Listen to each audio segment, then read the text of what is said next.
혁신의 시대의 통념에서 벗어나 숨어있는 변화를 꺼내는 경제 매거진 블록체인 마스터 진행의 아나운서 최시윤입니다. 4차 산업혁명으로 불리는 대전환 시대를 맞이해서 디지털 기술의 급속한 발전이 경제 패러다임의 지각 변동을 예고하고 있는데요. 앞으로 우리 경제는 어떤 지각 변동을 맞이하게 될까요? 디지털 전환의 시대에서 블록체인이 가져올 미래 이야기 모든 궁금증을 소윤권 마스터와 함께 풀어보도록 하겠습니다. 네, 안녕하세요. 네, 안녕하세요. 소윤권입니다.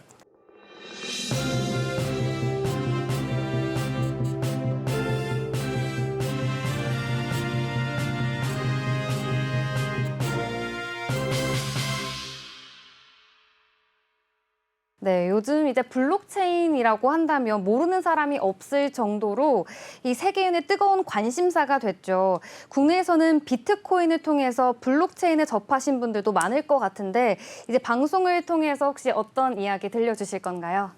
4차 산업혁명의 핵심 요소라고 불리고 있는 게 블록체인 기술입니다. 블록체인 기술에 대해서 많은 사람들이 말을 하고 있고 블록체인을 기술을 이용한 수많은 응용 서비스들과 예컨대 가상자산에 대해서 관심을 많이 가지고 있는데 정작 블록체인에 대해서는 많은 분들이 모르시더라고요. 네, 그렇죠. 그래서 이 시간에 블록체인의 본질에 대해서 우리가 살펴보고 블록체인이 우리의 삶을 어떻게 변화시키고 있는지에 대해서 좀 깊은 탐구를 해보고자 합니다. 네, 저도 듣기는 많이 들었는데 확실히 잘 알지는 못하는 것 같거든요. 이번 시간에 저도 함께 같이 공부를 해보도록 하겠습니다. 저희가 오늘 본 방송은 보다 다양한 정보를 제공하기 위해 제작된 것으로 투자 판단을 위한 참고일 뿐이군요. 여러분들이 투자자의 확인과 판단에 의해서 투자는 항상 꼭 이뤄져야 된다는 점 알아두시면 좋을 것 같습니다. 그럼 본격적으로 블록체인 마스터 시작해보도록 하겠습니다. 2021년 전부터 현재까지 4차 산업혁명에서 블록체인을 빼놓고는 말할 수 없을 정도로 이 블록체인이 그 핵심 요소로 일컬어지고 있는데요. 이미 뉴스에 정말 숙하게 듣는 이야기지만 사실 아직도 너무 어렵고 딱딱한 주제인 것 같아요. 저도 어렵습니다. 아, 그러세요? 저도 굉장히 네. 어려워요. 이 블록체인 네. 두 단어 결합인데 이게 생각보다 너무 많은 변화를 야기했습니다. 우리가 블록체인이라는 단어를 접하고 있지만 블록체인이 무엇이고 어떤 원리로 작동되고 있는지 이해하지 못하는 경우가 대부분이고요. 그렇죠. 이 블록체인의 어떤 기본 개념을 이해하기 전에 우리가 먼저 접한 것들은 암호화폐, 네. 예, 돈 문제가 가장 민감하잖아요. 네, 그렇죠. 암호화폐에서 몰입돼 버렸어요. 그리고 나온 개념들 디파이, NFT, 뭐 DID, DAO 뭐 이런 형태의 심지어는 메타버스에 이르기까지 블록체인을 기반하는 다양한 개념들에 대해서 우리가 먼저 집중을 하다 보니까 이 블록체인이 어떻게 구동되고 우리의 삶을 바꾸고 있는지에 대해서는 실은 무관심한 경향이 있어요. 네. 예, 오늘 이 시간에는 블록체인의 파생 기술 이용 가치 이 단계를 뛰어넘어서 블록체인의 정체를 파악하고 블록체인을 통해 도입된 다양한 적용 사례들을 살펴보고자 합니다. 네, 좋습니다. 그럼 정말 기초적이기는 하지만 먼저 블록체인이 도대체 뭔지, 이 블록과 체인이 각각 어떤 의미를 가지고 있는지부터 한번 알아보면 좋을 것 같아요. 이 어떻게 결합을 하게 된 거고 또 그 배경은 어떻게 나오게 된 걸까요? 예, 이 블록체인을 이해하기 위해서는 블록과 체인의 개념 정의부터 먼저 살펴야 되겠죠. 네. 예, 우선 블록이라 함은 유효한 거래 묶음을 말합니다. 이 유효한 거래는 일정 기간 쌓인 거래 데이터를 저장하는 단위가 블록이고요. 네. 이 블록을 구성하는 바디와 헤더가 있는데 바디에는 거래 내용이 들어가 있고 헤더에는 암호 코드가 담겨 있습니다. 네. 각 블록에는 고유한 식별 번호가 있어서 일정 시간 동안 발생한 거래들이 하나의 블록으로 묶여서 한꺼번에 처리돼요. 예컨대 비트코인은 10분마다 한 블록이 생성이 되고 처리가 되고 이더리움은 15초마다 한 블록이 생성되고 처리가 돼요. 그렇군요. 그리고 최근에 등장한 넥시온이라는 퍼블릭 블록체인 메인넷 같은 경우에는 2초에서 3초에 한 번씩 블록이 생성되고 처리가 되는 구조를 가지고 있습니다. 네. 이 블록이 데이터를 저장하는 단위라는 건 알게 됐잖아요. 네, 그렇죠. 그럼 이 블록과 블록이 계속해서 연결된다는 얘기인데 이 블록과 블록을 연결하는 구조가 필요합니다. 이 블록과 블록을 사슬처럼 끊임없이 연결하는 구조가 필요한데 이 연결하는 단서가 해시라는 거입니다. 해시값입니다. 해시라는 것들은 어떤 문자열을 더 짧은 길이의 값이나 키로 변환하는 것을 해시라고 하는데요. 암호 기술로 생성된 해시를 통해서 그 새로운 블록이 생성될 때 직전의 블록의 고유 정보가 같이 포함돼서 연결이 되는 거예요. 네. 이 블록들을 모아 체인으로 묶어서 데이터를 저장하는 방식이 블록체인인데요. 어렵죠. 어려워요. 다시 한번 정의하면 저도 어려워요. 다시 한번 정리하자면 블록체인이라는 블록의 데이터를 담아 체인 형태로 연결한 뒤에 수많은 컴퓨터에 복제 저장하는 분산형 데이터 저장 기술입니다. 블록체인 합쳐서 분산형 데이터 저장 기술이라고 답을 드릴 수가 있을 것 같은데요. 뭐 이 해시 값을 매개로 해서 체인 상태로 연결되다 보니까 실질적으로는 위변조가 굉장히 어려워요. 오, 그렇군요. 위변조가 어렵기 때문에 블록체인의 존재 가치가 있습니다. 그러니까 한마디로 이 블록체인은 데이터를 담은 블록을 체인 형태로 연결한 형태다. 이렇게 예, 보면 맞습니다. 될까요? 그러면 이제 블록체인은 네트워크 안에서는 어떻게 운영이 되는 거예요? 예, 블록체인은 기존의 정보 처리 방식과 본질적으로 다릅니다. 네. 기존의 정보 처리 방식은 돈으로 한번 쉽게 설명을 드리자면 우리는 은행이라는 중앙 서버를 통해서 거래하고 돈이 이동하는 과정이 중앙 서버의 기록에 중앙 서버의 데이터베이스에 남아 있습니다. 네. 그러면 이 중앙 서버가 모든 일들을 다 처리를 해요. 반면에 블록체인 방식은 분산형 저장 방식입니다. 분산형 저장 방식 동시에 데이터 처리 방식인데요. 중앙 서버의 거래 기록을 따로 보관하지 않고 거래를 할 때마다 참여자들에게 정보를 공유합니다. 그래서 결국에는 공공거래 장부 시스템이 구축되는데요. 동시에 수많은 컴퓨터에 복제와 저장을 하는 분산형 데이터 저장 기술인 셈입니다. 그리고 여기서 그치지 않고 한 단계 더 나아가서 모든 사용자가 거래 기록을 공유하고 대조하기 때문에 하나의 블록이 사소할지라도 수백 명, 수만 명에게 정보가 공유되기 때문에 해킹, 위조 변조의 가능성이 매우 낮습니다. 근데 저는 오히려 이게 수만 명에게 공유가 되기 때문에 더 불안하다라는 생각이 들거든요. 이게 왜냐하면 관리자가 없이 참여자 간의 합의로 이루어지는 시스템이라고 하니까 누군가가 뭐 장부를 위조해서 거래를 시도한다거나 이러면 좀 위험하지 않을까요? 이걸 앞서 설명드리기에 앞서 네. 결과적으로 말씀드리면 현재 퍼블릭 블록체인 메인넷 중에서 해킹된 사례가 없습니다. 그런가요? 해킹된 사례가 없다는 얘기는 안전한 기술이라는 얘기예요. 그럼 이 해킹되지 않는 안전한 기술을 어떻게 구현했는지에 대해서 살펴보자면 일단 블록체인이 위조 변조로부터 안전하기 위한 세 가지 기술이 크게 적용이 된 게 있는데요. 우선 첫 번째로는 과반수 동의 시스템입니다. 51% 법칙이라고 할 수 있는데요. 블록체인 참여자들이 자신이 가지고 있는 블록체인이 다른 참여자의 과반이 가지고 있는 블록체인과 같다면 문제가 없는 것으로 판단해서 계속 보관하고 과반이 가지고 있는 블록체인과 다르다고 판단할 경우에 자신이 가지고 있는 블록체인 기록을 폐기하고 과반수가 가지고 있는 블록체인 기록을 복사해서 다시 저장하는 시스템입니다. 그다음에 두 번째로는 블록체인의 안전성을 확보하는 두 번째 기술로는 과거 기록을 바꿀 수 없다는 겁니다. 과거 기록을 바꾸지 못하는 것도 블록체인의 안전성을 보장하는 방법입니다. 여기에서 중요한 역할을 하는 게 해시 함수라고 할 수 있는데요. 아까 말씀드렸던 해시값을 찾아내고 해시값을 저장하는 게 굉장히 본질적인 요소가 될 수가 있습니다. 아까 말씀드렸던 것처럼 해시는 어떤 문자열을 더 짧은 길이의 문자나 길이의 값이나 키로 변화시키는 것을 의미했는데요. 네. 해시 함수를 통해서 어떤 길이의 값을 입력해도 일정한 길이의 문자로 나오는 특성이 있습니다. 예컨대 뭐 소윤권을 넣어도 256비트가 나오고요. 그다음에 예컨대 최시윤이라는 아나운서 이름을 넣어도 네. 임의의 난수로 256비트가 나옵니다. 이 256비트를 16진법으로 표현하면 24개의 문자가 돼요. 이 24개의 난수로 표현이 되는 구조를 가지고 있고 이 부분들은 암호화 기술입니다. 이 암호화 기술이 실질적으로 블록체인을 연결시키는 고리값으로서 작용을 하고 있습니다. 암호화 과정에서 원본 내용이 있고 이 원본이 압축돼서 24글자로 표현이 되지 않겠습니까? 네. 그럼 여기에서 무슨 값을 넣었는지 알 수가 없어요. 아, 어차피 그 24글자로만 나오기 때문에 예, 어떤 예. 걸 넣었는지 우리는 알지 못한 채. 예, A라는 글자를 네. 하나를 넣어도 24개로 나오고 그러니까요. 한 2만 글자를 넣어도 24개로 나와요. 그럼 뭘 넣었는지 모르겠네요, 예, 확실히. y는 equal fx라는 함수로 치자면 네. y가 결과값이면 x값을 찾기가 어려워요. 이 x값을 무한대로 계속해서 시뮬레이션을 돌리면 찾아낼 수 있지만 네. 우리가 유한한 삶을 살고 있지 않겠습니까?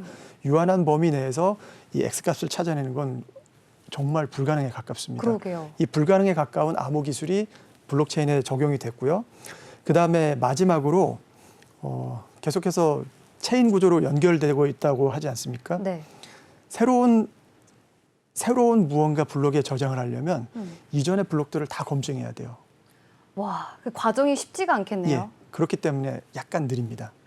일반적인 데이터베이스처럼 바로바로 즉답하는 형태가 아니라 네. 검증하는 절차와 과정을 거치기 때문에 살짝 느린데 이걸 우리가 인지할 수 있는 수준은 아니에요. 대신에 네.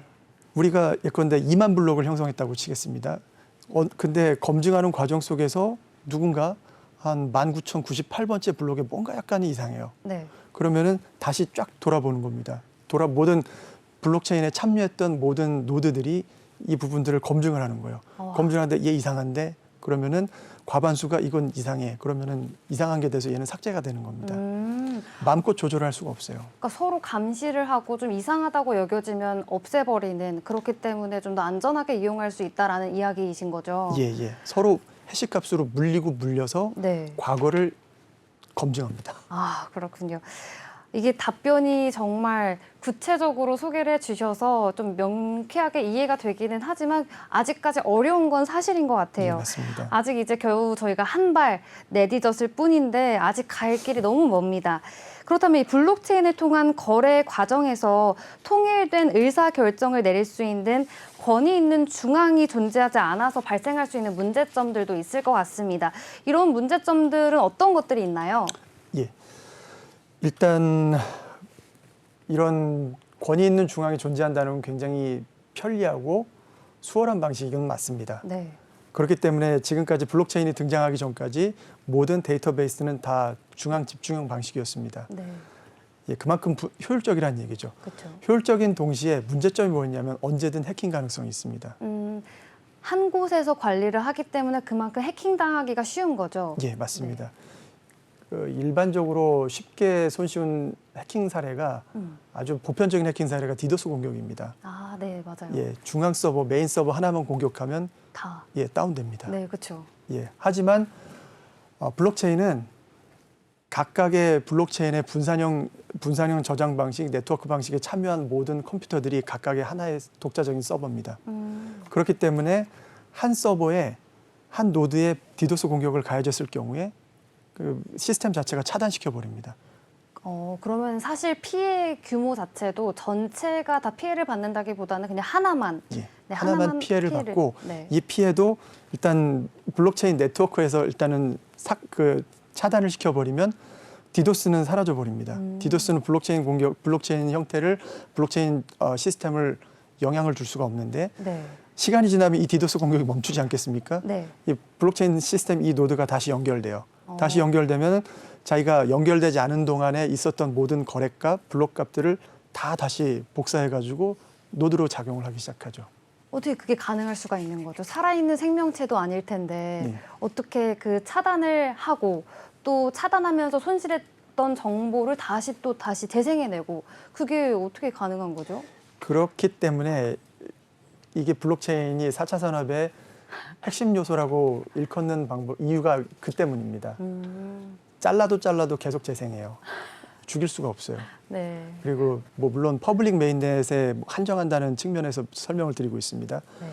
아무리 노력을 해도 뭘 해도 이 세상에 컴퓨터 6대만 살아있으면 됩니다. 컴퓨터 6대만 살아있으면 해킹이 불가능해요. 그렇군요.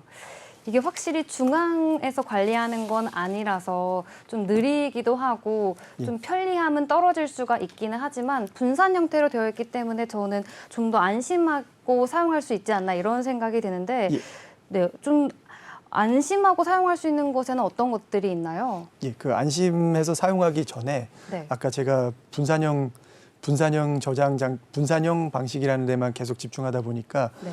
정작 분산형 방식인데 어떻게 하면 중앙 집중형처럼 유기적으로 돌아가게 하는지에 대해서 설명을 좀 못 드렸어요. 네. 예, 그게 핵심입니다. 예, 다수의 참여자들이 통일된 의사결정을 만들어낸다는 건 굉장히 어려운 일입니다. 그렇기 때문에 중앙 집중형 의사결정 구조를 대체하는 방식으로서 다양한 합의 알고리즘들이 등장하기 시작했어요. 아. 그 질문이 여기서 이어질 수 있을 것 같습니다. 네. 그러면 그렇게 합의 알고리즘이 많이 개발이 되었다고 하는데 어떤 것들이 있을까요? 예, 크게는 두 가지 합의 알고리즘이 존재한다고 볼 수 있습니다. 다른 합의 알고리즘보다 더 많고 새로운 알고리즘이 등장하긴 하는데 크게 보면 POW 방식과 POS 방식에서 파생된 형태라고 볼 수가 있습니다. 뭐 POW 방식이라 하면 Proof of Work입니다. 네. 뭐 작업 증명 방식이라고 하고 POS라고 하는 건 Proof of Stake라고 합니다. 지분 증명 방식이라고 합니다. 그런 두 가지 방식을 일단 크게 갈라봤고요. 네. 뭐 자세한 거는 이제 POW 방식부터 먼저 살펴보도록 하겠습니다. 네. POW 방식, Proof of Work. 예, 네. 발음이 좋으시네요. 어떤 방식이죠, 이거는? 예, POW 방식은 내가 한 일의 양으로 사안을 증명한다는 겁니다. 블록을 생성하고자 하는 수많은 노드들이 있지 않겠습니까? 노드를 참여자라고 하는데요. 블록체인 생태계를 구축하는 서버, 참여자, 노드 다 같은 개념이라고 보시면 됩니다. 네. 참여자는 각각의 분산된 서버 역할을 하고 네. 그 분산된 서버를 노드라고 합니다. 예. 각각의 그 시스템은 블록체인 시스템은 실은 만들어낸 사람들의 손을 떠납니다. 시스템 자체의 설계값에 따라서 스스로 유기적으로 움직입니다. 스스로 블록체인의 시스템이 확산되는 것을 최우선 목표로 하고 있어요. 최우선 목표로 하고 있다는 얘기는 블록체인이 확산된다는 얘기는 블록들이 계속해서 더 많아진다는 걸 의미해요. 더 많아져야만 합니다. 그러면서 수명을 연장하고 자신의 존재 가치를 마음껏 뽐내고 있는 거죠. 네. 그러려면 블록은 자동적으로 생성되진 않아요. POW 방식에서는 누군가가 블록을 생성하고자 하는 노력이 필요해요. 참여자들이 시스템이 제공하는 특정한 해시값을 찾아요. y는 equal fx에서 x값을 찾아내는 겁니다. 네. 근데 아까 말씀드렸던 것처럼 일단 해시 함수에서 y equal fx에서 x값을 찾는 게 거의 불가능하다고 했잖아요. 그쵸. 이 시스템이 일정한 시간 안에 블록이 형성될 수 있도록 이걸 통제해 줍니다. 조건들을 통제해 줘요. 네.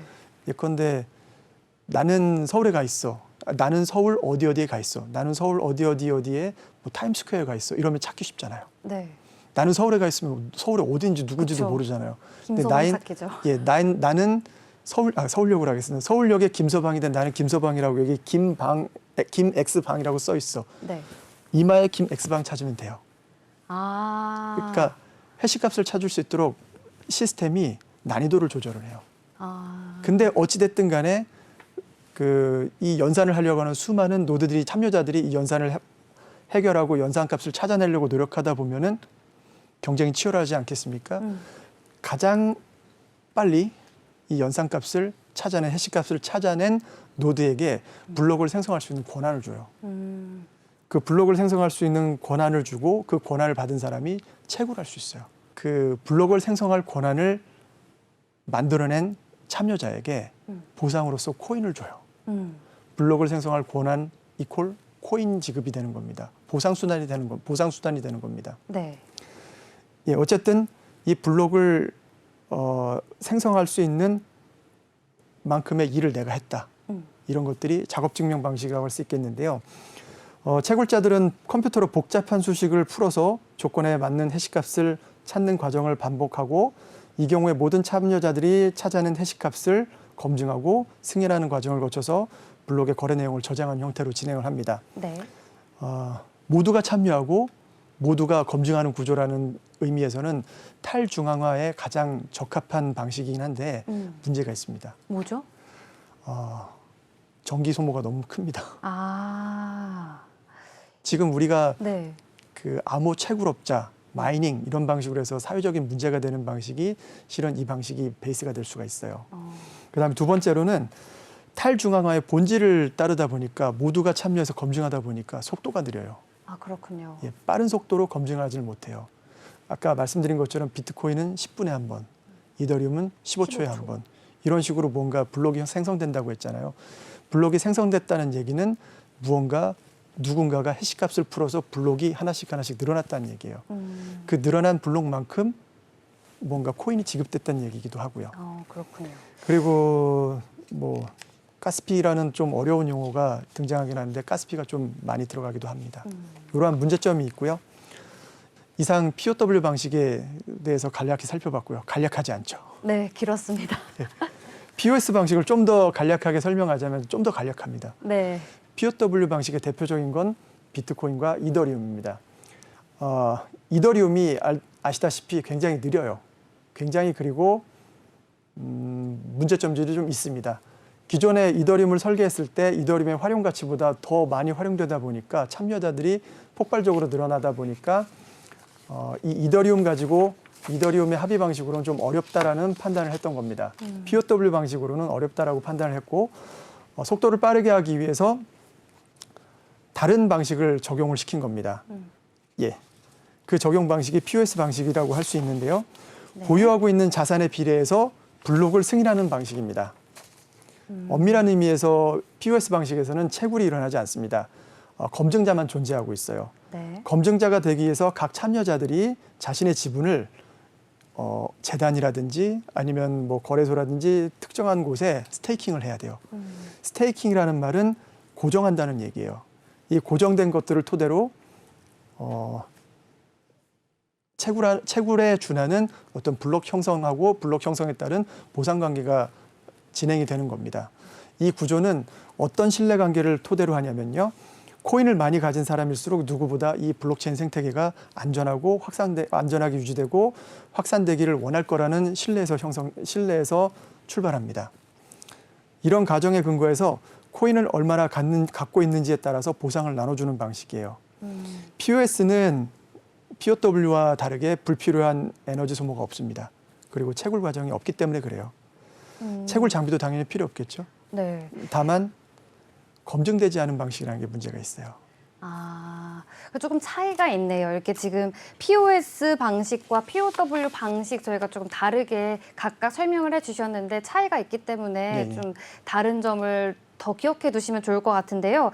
이게 정말 블록체인이 정말 엄청난 보안 능력을 가지고 있다는 생각이 듭니다. 근데 블록체인 기술을 잘 활용한다면 우리 시청자분들도 삶에 좀 다른 변화가 생길 것 같은데 어떻게 하면 좀 더 잘 활용을 할 수가 있을까요? 이미 블록체인은 우리 삶의 곳곳에 스며들어 있습니다. 네. 뭐 아나운서님께서 휴대폰 간편 인증하시잖아요. 네, 맞아요. 그리고 뭐 은행 앱에 들어가서 비밀번호 예전에 카드 방식으로 비밀번호 안 치시잖아요. 보안카드. 예, 보안카드 말씀하시는 안 거죠? 쓰시잖아요. 네. 그냥 생체 인식이나 아니면 핀 번호, 비밀번호 한 5개 정도만 인식하면 바로 그쵸? 즉시 거래가 될 수 있게 만들어져 있잖아요. 네. 이 부분들이 다 블록체인 기술을 응용한 거라고 보시면 됩니다. 이뿐만 아니라 물류 서비스에 특히 블록체인 기술이 많이 응용이 되어 있습니다. 택배 많이 택배도 사용하죠. 있나요? 예, 택배 저희가 보면은 택배 추적 많이 하잖아요. 네. 택배 추적이 기본적으로 블록체인 기술이 응용된 형태라고 보시면 됩니다. 그리고 더 나아가서 예컨대 우리가 뭐 따릉이로 대표되는 자전거 대여 방식, 네. 자전거 대였을 때 어디에서 이 자전거가 어디에서 탔고 누가 사용했고 어떻게 저장되고 뭔가 했다는 분석되는 데이터들이 필요해요. 네. 그것들도 대부분 블록체인 방식으로 활용이 되고 있습니다. 뭐 더 나아가서는 사물 인터넷 방식도 사물 인터넷 IoT도 블록체인 기술이 깊숙이 스며들어가 있습니다. 저희가 집에서 뭐 TV를 켤 때라든지 예. 이름을 부르면 쉽게 켜지잖아요. 예, 그런 그럴 수도 경우에도 블록체인이 들어가 있는 건가요? 예, 특정해야 되잖아요. 네. 누구 음성에도 반응하면 안 되잖아요. 그렇죠. 제 목소리에만 예. 반응해야죠. 예, 그 아나운서님의 목소리를 데이터화 시켜서 분산 저장시켜 버리는 거죠. 해킹되면 안 되잖아요. 네. 가장 중요한 거는 사물 인터넷은 해킹되면 큰일 납니다. 해킹을 방지하기 위한 기본 기술로 블록체인 기술이 들어가 있습니다. 그리고 더 나아가서는 요즘에 핫한 메타버스 생태계의 핵심 요소는 블록체인입니다. 이게 정말 블록체인 기술이 저희도 모르게 저희 일상생활 깊숙하게 스며들어 있다라는 생각이 드는데요. 이게 블록체인은 누가 먼저 그리고 또 어떻게 활용하느냐에 따라서 방법이 좀 달라질 것 같습니다. 알고 나면 더 재밌는 블록체인의 세계, 이번에는 블록체인이 가지고 있는 메커니즘으로 기술이 적용된 다양한 접근에 대해서 알아보려고 하는데요. 일단 그 블록체인 메인넷 코인을 중심으로 먼저 소개를 부탁드릴게요. 블록체인 기술과 암호화폐는 서로 뗄래야 뗄 수 없는 구조입니다. 저희는 아까 처음에 오프닝 때도 말씀드렸던 것처럼 암호화폐에 집중하다 보니까 정작 중요한 블록체인을 놓칠 때가 많다는 거죠. 네. 근데 놀랍게도 은행은 이 블록체인의 본질을 놓치지 않았습니다. 블록체인 기술이 가장 많이 적용된 분야가 금융산업입니다. 잠시 후에 또 얘기를 진지하게 또 깊이 들어가 보겠지만 금융산업에서 블록체인을 깊이 이용을 하고 있습니다. 근데 금융산업의 핵심은 또 화폐 아니겠습니까? 네, 그렇죠. 그 법정화폐를 기준으로 금융산업이 돌아가는 것처럼 블록체인과 뗄래야 뗄 수 없는 구조, 암호화폐입니다. 이 암호화폐에 대해서 살펴볼 수밖에 없어요. 일단 암호화폐의 정의, 우리가 또 뭔가 마스터하려면 정의를 내려야 되지 않겠습니까? 알아야죠. 정의는 저도 어려워요. 저도 어려운데 굉장히 어렵지만 우리가 안 다룰 수가 없습니다. 네. 암호화폐라는 건 무엇이냐면 분산 환경에서의 통화 단위를 생성하고 유지하며 안전한 거래를 위해 암호화 기술을 사용해서 분산 장부의 거래 정보를 기록하는 일종의 디지털 자산입니다. 네. 하나하나가 다 어렵죠. 어렵습니다. 그냥 코인이라고 하시면 딱 와닿죠. 네. 통칭해서 코인을 암호화폐라고 일단 저희가 통칭해서 말을 하고 있습니다. 물론 정확하게 개념은 달라요. 개념은 다르지만 코인이라고 일단은 암호화폐를 일컫는다면 아까 말씀드린 것처럼 메인넷을 기반으로 해서 중심으로 해서 뭔가 코인에 대해서 암호화폐에 대해서 설명을 하겠다고 하지 않았습니까? 네.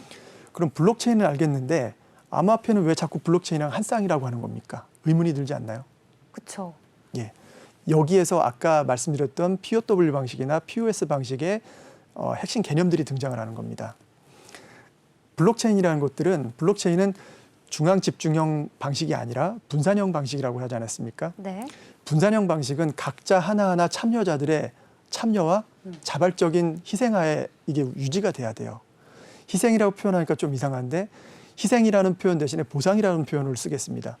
이 각 노드를 제공하면서 참여를 하고 뭔가 서버를 제공하는 가치가 있어야지 더 많은 참여자들이 생기고 생태계가 확산될 것입니다.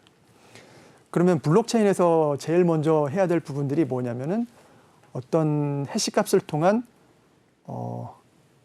체인의 연결고리를 만드는 거, 블록을 생성하는 거, 그 다음에 이 해시값을 검증하는 거, 거래 내역을 검증하는 것들이 굉장히 중요하다고 하지 않았습니까?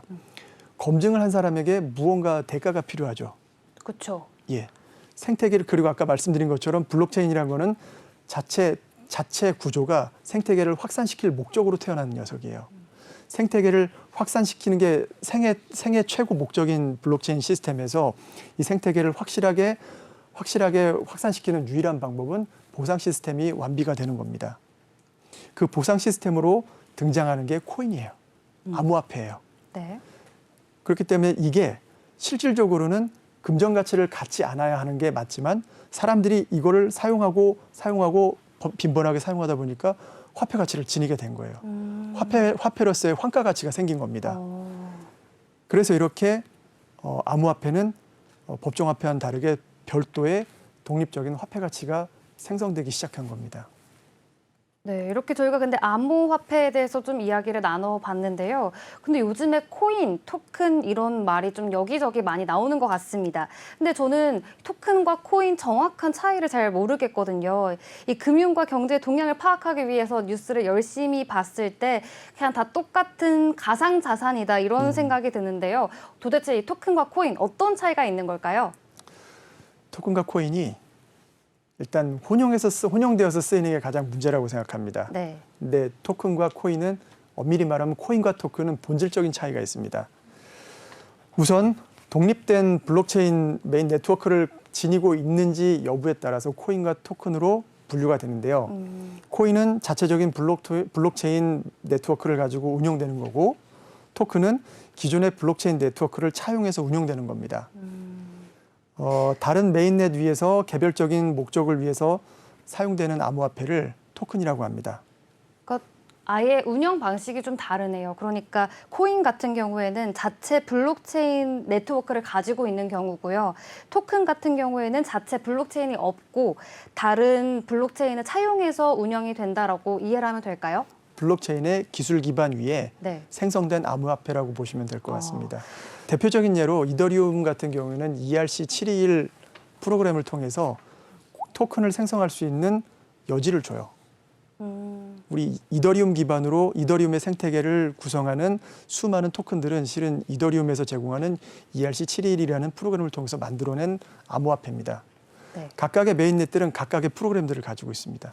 그 생태계를 구축하기 위해서 코인 생태계 그리고 그 그러니까 블록체인 메인넷을 기반으로 하는 코인 생태계가 있고 블록체인 메인넷을 이용하는 토큰 생태계가 있다고 보시면 될 것 같습니다. 네, 이 생태계 이야기가 나와서 그런데 정말 아예 세계관이 따로 있다라는 생각이 들거든요. 네네. 좀 이거를 저희가 쉽게 이해할 수 있게 더 설명 가능하실까요? 좀 더 쉽게 설명을 드리겠습니다. 구글 플레이스토어하고 플레이스토어에서 다운받는 앱으로 비유할 수 있겠습니다. 코인은 블록체인 메인넷은 구글 플레이스토어라고 보시면 되고 구글 플레이스토어를 이용하고 있는 각각의 앱들을 토큰이라고 보시면 될 것 같습니다. 메인넷과 불가분의 관계에 있는 게 구글 플레이스토어의 코인이고 플레이스토어에서 다운받을 수 있는 어플리케이션을 토큰이라고 볼 수 있겠습니다. 좀 더 다른 비유로도 말씀을 드릴 수 있는데요. 도시하고 국가와 도시와의 관계로도 설명을 드릴 수 있습니다. 네, 좋아요. 예, 코인은 국가예요. 네. 그리고 토큰은 도시예요. 아, 좀 더 작네요. 예. 코인은 독립된 국토와 언어와 화폐 등을 갖추고 있는 국가라고 볼 수 있고 토큰은 하나의 도시라고 볼 수 있어요. 도시는 국가 안에서 만들어지죠. 한 국가 안에 속한 지방자치단체나 도시라든지 이런 것들은 독자적인 지역화폐를 가질 수 있어요. 근데 이 지역화폐가 완전히 동떨어져서 국가 법정화폐와 동떨어져서 움직일 수 없어요. 네. 법정화폐와 일정 부분 프로그램을 공유합니다. 그래서 코인과 토큰은 이런 관계라고 보시면 될 거고요. 코인이 될 수 있는 요건인 국가를 블록체인에서 메인넷이라고 부르고요. 네. 메인넷은 독자적인 구조와 시스템을 갖춘 블록체인 메인 네트워크라고 볼 수 있습니다. 널리 알려진 비트코인도 그리고 이더리움도 클레이튼도 솔라나도 넥시온도 다 독자적인 메인넷이라고 보시면 됩니다. 이렇게 조금 토큰과 코인의 차이점에 대해서 저희가 알아봤는데요. 사실 이 블록체인에서 가장 중요한 개념이 탈중앙화잖아요. 예. 네, 중앙화된 데이터베이스가 없다는 건 분산된 정보 저장 구조를 가질 수밖에 없다는 뜻이겠죠? 네, 맞습니다. 네. 분산된 정보 저장 구조를 엄밀하게 말씀드리면 노드라고 하는데요. 네. 노드는 정보의 왜곡과 변경을 방지하는 기능을 가져 블록체인에서 노드를 독자적으로 부여했다는 것을 메인넷을 가졌다고 저희가 말을 하고 있습니다. 블록체인 거래를 증명하는 방식이 메인넷 프로토콜이라고 하는데요. 네, 그럼 이 블록체인 기술을 가지고 프로토콜을 만들었다고 해서 이 전부 메인넷 프로토콜로 유의미하게 사용될 수 있는 건가요? 프로토콜이란 말은 좀 부연 설명을 하자면 프로토콜, 알고리즘, 합의 방식 다 같은 말들이에요. 네. 근데 이 메인넷 프로토콜을 가지고 있다고 해서 메인넷으로 기능하기는 어렵습니다. 아쉽게도 그럴 수 있다면 저희가 이렇게 쉽게 모든 문제점들을 해결할 수 없었겠죠. 네. 블록체인이 여러 개의 분산된 서버를 통해서 운영되지 않습니까? 그런데 만약 참여하는 서버가 소박하게 5개 정도라면 5개의 서버 중 3개 정도만 해킹해버리면 블록체인 생태계를 장악할 수 있는 사태가 발생할 수 있어요. 체인을 장악한 뒤에 정보들을 변조시켜버리면은 우리의 소중한 자산이나 정보가 한순간에 날아가 버릴 수가 있겠죠. 네. 그러니까 노드가 많이 참여해야 되는 건 맞아요. 그렇다고 해서 노드가 많이 참여한다고 해서 블록체인 메인넷으로서 기능한다는 것도 아닙니다. 그럼 이게 누구나 메인넷 프로토콜을 만들 수는 있지만 제대로 그러니까 의미가 있게 만들기는 어렵겠네요. 예, 맞습니다. 이론상으로 아까 말씀드린 것처럼 하나의 예로 노드 5대, 네. 컴퓨터 5대랑 똑같습니다. 노드 5대 중에 3개를 해킹하면 된다고 했는데 실은 쉽진 않아요. 쉽지는 않지만 어쨌든 우여곡절 끝에 해킹했을 경우에 그런 문제가 발생할 수 있죠. 마찬가지로 소수의 컴퓨터로 작동을 하더라도 해킹하는 게 쉽지 않도록 기술 구현을 하는 게 메인넷 기술입니다. 블록체인 생성 기술이에요. 네. 결코 쉽지 않기 때문에 퍼블릭 메인넷 같은 경우는 만들기가 쉽지 않아요. 그리고 만드는 것뿐만 아니라 문제는 만들고 나서 정상 작동하는 게 중요합니다. 만드는 건 누구나 만들 수 있을 수도 있겠지만 정상 가동하고 문제없이 모든 생태계를 구축하는 것은 쉬운 일은 아닙니다. 그렇기 때문에 스스로가 독립적인 네트워크를 구축하기보다는 기존에 잘 만들어진 메인넷 위에 프로젝트를 올려서 진행하는 경우가 많습니다. 이런 경우를 일컬어서 전문 용어로 레이어 2, 레이어 3라는 용어를 사용하기도 합니다. 네. 이런 레이어 2, 레이어 3에 대해서 설명하기에 앞서 우선 메인넷을 구성하는 대표적인 프로젝트가 오래됐다면 어떻게 됐을지 한번 생각해 보실 수 있겠습니까? 이게 아무래도 좀 만들어진 지가 오래됐다라고 생각을 해본다면 사용자도 많을 것 같고요. 그만큼 좀 복잡할 것 같은데 이용 시간도 좀 오래 걸릴 것 같고요. 예. 이런 질문을 드린 게 오래 만들어진 지 오래되고 사용자가 많은 네트워크 퍼블릭 블록체인 메인넷 이더리움이 있습니다. 이더리움을 그냥 이더리움이라고 얘기하겠습니다. 네. 예, 이더리움 같은 경우는 불특정 다수 누구나 운영과 참여가 가능한 퍼블릭 메인넷인데요. 데이터를 읽을 수 있어서 투명성이 보장되지만 참여자가 많기 때문에 네트워크의 확장이나 어떤 수정 및 업그레이드가 용이하지 않아요. 네. 설계 단계에서 이걸 가능하도록 설계를 했다면 문제가 없겠지만 처음에 이더리움을 설계했을 때 이렇게 활성화될 거라고는 예측하지 못했어요. 그렇기 때문에 이더리움은 POW 방식이라고 아까 말씀드렸고 이 POW 방식이 이더리움이 이런 문제로 인해서 어려움을 겪고 있는 게 사실이에요. 네. 그 이더리움 같은 퍼블릭 블록체인 메인넷을 레이어 1이라고 하고 레이어 1이 블록체인 생태계를 구축하는 기본 플레이어라고 보시면 될 것 같습니다. 네, 이게 점점 토큰을 수용하고 관리하는 메인넷의 역할이 중요할 것 같은데요. 그렇다면 이제 모두에게 개방이 되어 있는 퍼블릭 블록체인 메인넷과 반대의 성향을 띠는 메인넷도 있을 것 같은데 있나요? 예, 맞습니다. 있습니다. 네. 프라이빗 블록체인 메인넷이라고 하는데요. 프라이빗 블록체인 메인넷은 실은 아까 말씀드린 것처럼 금융권에서 많이 사용하고 있습니다. 왜냐하면 금융산업에서 퍼블릭을 사용했을 경우에 너무 사용자가 많아서 은행에서 원하는 데이터들을 빠른 속도로 진행을 할 수가 없어요. 여기에 답이 있습니다. 프라이빗 블록체인 메인넷은 선택된 소수들이 참여자가 된다는 거예요. 네. 속도가 빠르고 안전할 수가 있어요.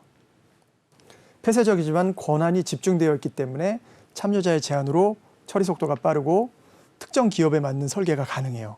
그래서 아까 말씀드린 것처럼 금융업에서 은행에서 많이 사용한다는 얘기가 이것과 같습니다. 은행이 요구하는 금융산업에 적합한 프라이빗 블록체인 넷들이 일단 활성화되어 있습니다. 그리고 프라이빗 블록체인 메인넷 같은 경우에는 퍼블릭 메인넷과는 다르게 어느 정도의 정보의 수정이 가능해요. 그래요? 예. 퍼블릭 메인넷은 한번 기록하면 돌이킬 수가 없어요. 잘못 쓰면 잘못 쓴 대로 오타 그대로 가는 겁니다. 네. 근데 프라이빗 블록체인 메인넷 같은 경우에는 어느 정도 수정이 가능해요. 이 말이 어느 정도 정정 가능성이 있다는 얘기는 바꿔 얘기하면 무엇을 의미하냐면 위변조의 가능성 또한 높을 수 있다는 얘기예요. 그러네요. 해킹이 될 수도 있는 부분일까요? 해킹은 또 이거랑 또 다른 문제예요. 네. 다른 문제지만 어쨌든 위변조의 여지가 퍼블릭 블록체인 메인넷보다 높을 수 있어요. 네. 이게 확실히 퍼블릭 블록체인과는 좀 다른 차이가 있는 것 같은데요. 근데 제가 블록체인에 대해서 검색을 해보니까 연관 검색어로 화두가 되는 게 이제는 이 블록체인 기술의 원리로 거래 내역이 아닌 다른 정보들까지도 업로드가 가능하다 이렇게 되어 있던데 이거는 또 어떤 내용인가요? 예컨대 비트코인 같은 경우에는 화폐 이동 정보만 그 블록에 기록이 되고 있어요. 네. 누구가 비트코인을 A라는 사람이 B라는 사람에게 비트코인을 팔았다. 언제 샀다. C라는 사람에게 B는 C에게 팔았다. 언제 샀다. 이 정도의 아주 기초적인 데이터만 저장이 돼요. 근데 부탈릭 비테린이 주도로 해서 만든 이더리움 같은 경우에는 네. 계약 당사자가 특정 조건으로 하는 코드를 블록체인에 담아두고 조건이 만족되면 스스로 작동하게 하는 기술인 스마트 컨트랙트 기술을 적용을 했어요. 그러다 보니까 이더리움이 세상에 발표됐을 때 블록체인의 활용 가능성이 무궁무진하게 확장됐고요. 지금 현재 우리가 생각하고 있는 블록체인의 생태계가 이더리움의 등장과 동시에 완성이 됐다고 보시면 돼요.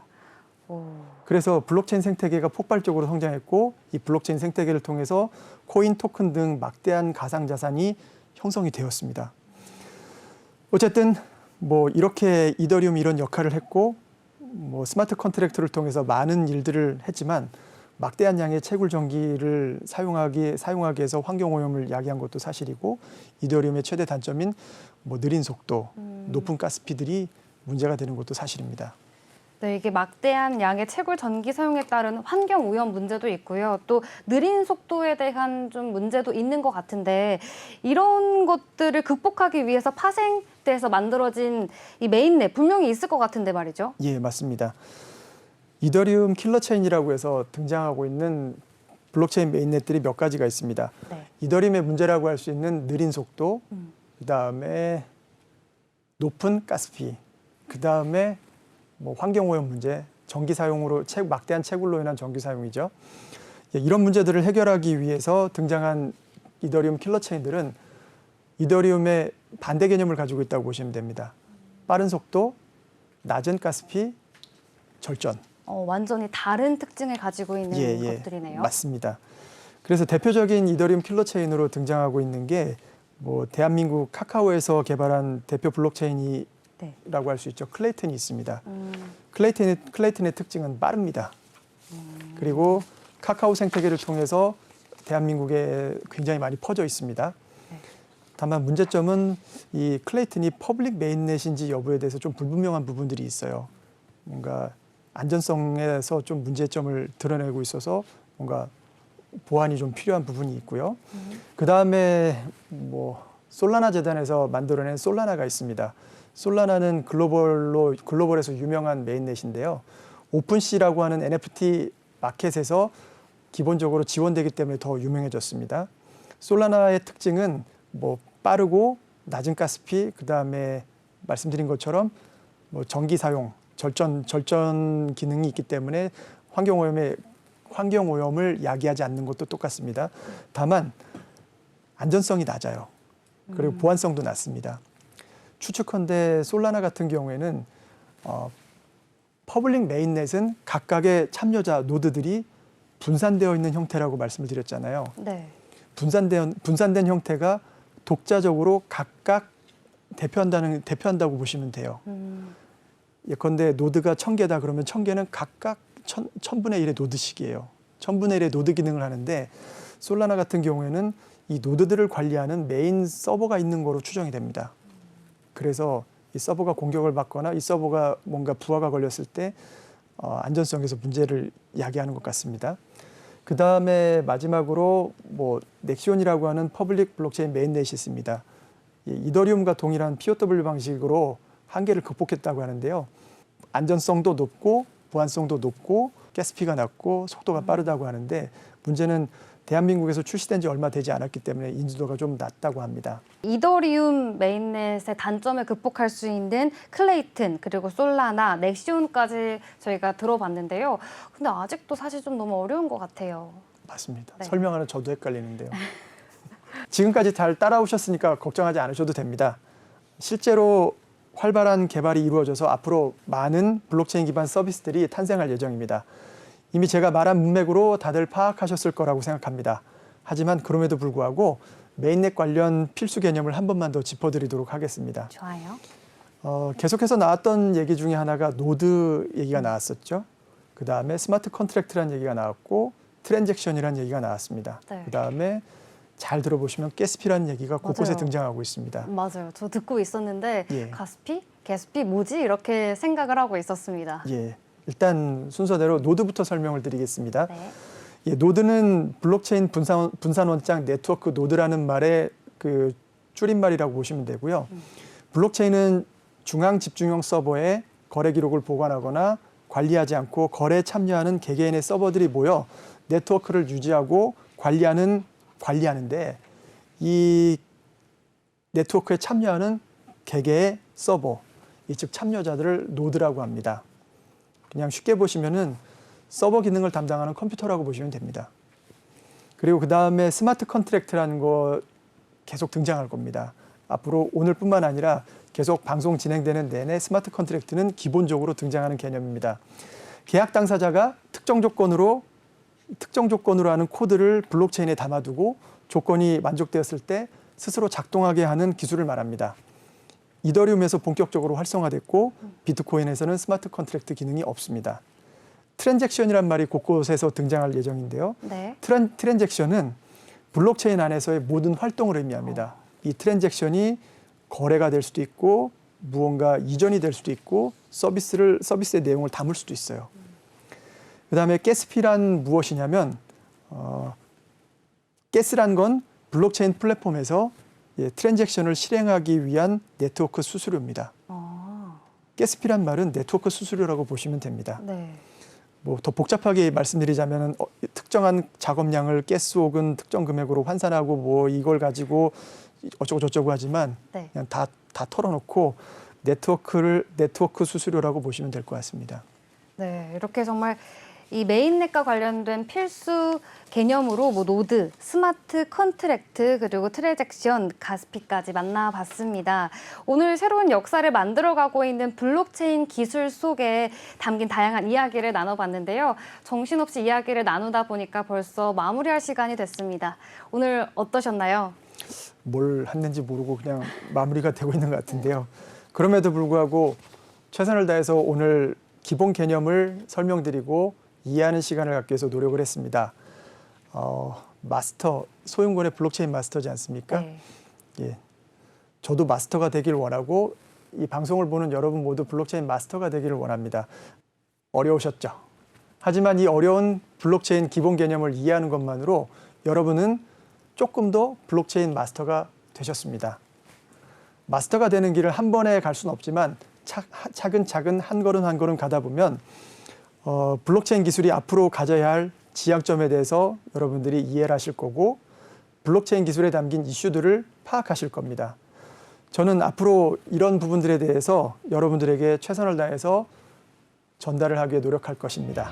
네, 4차 산업혁명이 가속화됨에 따라서 다양한 형태의 기술과 투자 자산들이 생겨나고 있습니다. 돈이 돈을 낳는다라는 말이 생겨난 만큼 미래 자산 투자에 대한 개개인의 관심이 늘어나면서 이 블록체인도 뜨거운 관심을 받고 있는데요. 오늘 이 방송을 통해서 여러분들이 블록체인에 대해 한 걸음 알아가는 시간이 되었으면 좋겠습니다. 본 방송은 보다 다양한 정보를 제공하기 위해서 제작된 것으로 투자 판단을 위한 참고 자료일 뿐 투자는 항상 투자자의 확인과 판단에 의해 이루어져야 된다는 점 꼭 기억하시길 바라겠습니다. 한 걸음 내딛는 순간 숨겨진 세상이 보입니다. 블록체인의 가능성을 탐구하다 보면 어느새 꿈꾸던 성공의 기술을 쟁취하지 않을까요? 우리 생활 속에 숨쉬듯 스며든 블록체인의 존재, 저희 블록체인 마스터가 함께하겠습니다. 오늘도 시청해주신 여러분 고맙습니다.